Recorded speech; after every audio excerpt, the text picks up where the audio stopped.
आहे ते प्रश्न गुणोत्तराच्या स्वरूपात दिलेली मांडणी असते आणि गुणोत्तराच्या स्वरूपात सोडवा लागते. तर बघा सिंपल टाइप आहे एकदम.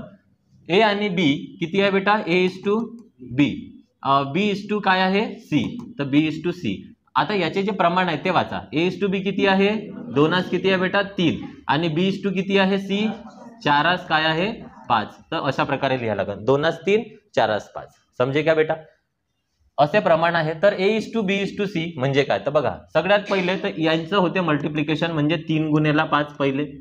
त्याच्यानंतर होते या दोघांचं मल्टिप्लिकेशन 3 गुणेला 4 आणि त्याच्यानंतर होते यांचं मल्टिप्लिकेशन 2 गुणेला 4. हे समजलं बेटा? मग C ची व्हॅल्यू काय आहे? 3 गुणेला 5. B ची व्हॅल्यू काय आहे? 4 गुणेला 3 आणि A ची व्हॅल्यू काय आहे? 2 गुणेला 4. आता या तिघही याच्यात सामायिक अवयव दिसते का? नाही. मग 3 5 15, 4 त्रिक 12 आणि 4 दुने 8. 8 12 15 हे झालं प्रमाण. मग 8 12 15 पर्याय क्रमांक 2 तुमच्या प्रश्नाचा करेक्ट आन्सर आहे. समजले का बेटा? आलं लक्षात? आता बघा नेक्स्ट क्वेश्चन सोडवून पहा तुम्ही. तुमच्या नोट्स मध्ये सोडवा. Question number 2. x:y किती आहे? 2:5. y:z किती आहे? 3:8. तर मग x:y:z. तर x:y आहे 2:5 लिख लिया आपण ने. y:z आहे 3:8 लिख लिया आपण. त्याच्यानंतर हे जे व्हॅल्यू आहे ते 5:8 राहणार. हे जे व्हॅल्यू आहे ते 3:5 राहणार आणि हे जे व्हॅल्यू आहे ते बेत्रिक राहणार. ठीक आहे. बेत्रिक 6, 3:5 15, 8:5 40. याच्यात भाग जाणारी संख्या आहे का? सामायिक आहे का? नाही. 6 15 40 पर्याय क्रमांक 3 तुमच्या प्रश्नाचा करेक्ट आन्सर आहे. समजले का रे बेटा? आलं लक्षात? आलं. नेक्स्ट क्वेश्चन कडे ध्यान द्या.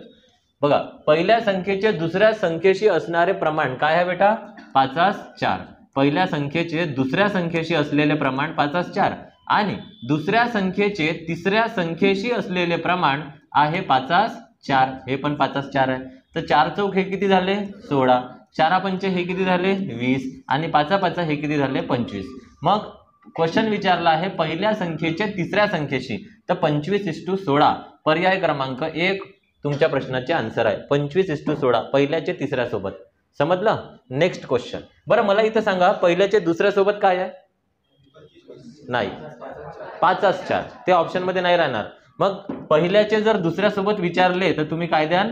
25:20. मग 5 5 25 5 चौक 20. कारण प्रमाण हे नेहमी संक्षिप्त रूपातच असते.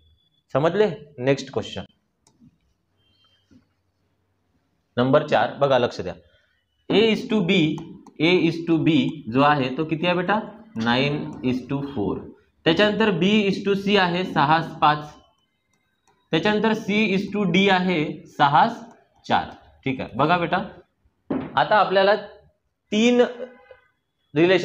प्रमाण दिलेले आहे है ना. त्यांचं एकमेकांसोबत रिलेशन दिलेलं आहे. याच्या पहिले 2 होते. बघा मग आता जेव्हा तुम्हाला D काढायचा आहे D तर सगळ्यात पहिले 4 गुणेला 5 गुणेला 4 हा असते D. समजलं बेटा? 4 गुणेला 5 गुणेला 4 कोण असते? D. आता बघा तुम्हाला A देतो काढून. A असते 9 गुणेला 6 गुणेला 6. 9 गुणेला 6 गुणेला 6 हा कोण झाला? A. A समजला? तिघांचा मल्टिप्लिकेशन बाहेरच्या आणि D म्हणजे आतच्या तिघांचं या राईट साईडच्या. मग आता बघा आता आपल्याला कोण पाहिजे?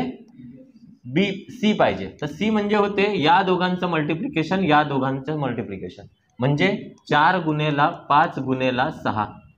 समजे?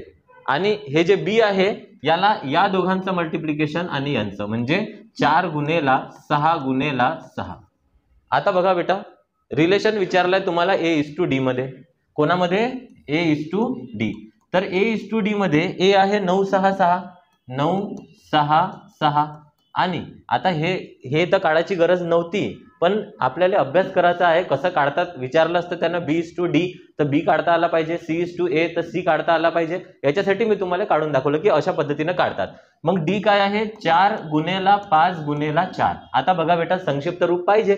मग काय होईल? बेत्रिक 6 बेत्रिक 6 बेदुने 4 बेदुने 4. समजले? आता इथं आहे 9 आणि इथं आहे 5. कोणी सामायिक अवयव आहे का? नाही.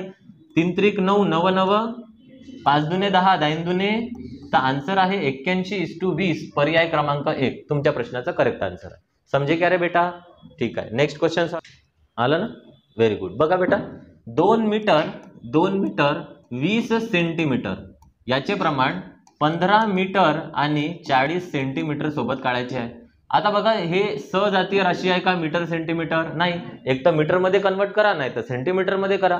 मग 2 मीटर म्हणजे त्याच्यासाठी पहिले 1 मीटर म्हणजे किती सेंटीमीटर होते रे बेटा? 100 सेंटीमीटर. तर 2 मीटर म्हणजे 200 सेंटीमीटर अधिक 20 सेंटीमीटर इज टू 15 मीटर म्हणजे 1500 सेंटीमीटर प्लस 40 सेंटीमीटर. मग काय होईल? 200 अधिक 20 220 सेंटीमीटर आणि 1500 अधिक 40 1540 सेंटीमीटर. आता सेंटीमीटर तर गेट कॅन्सल झालं, म्हणून प्रमाणाचं कोणतं युनिट नसते. मग त्याच्यानंतर हा 0 पण गेट कॅन्सल झाला. 5 आणि 4 9 अधिक 1 किती होऊन राहिले? 10. समसंख्या आहे ना, 2 ना भाग देऊन द्या.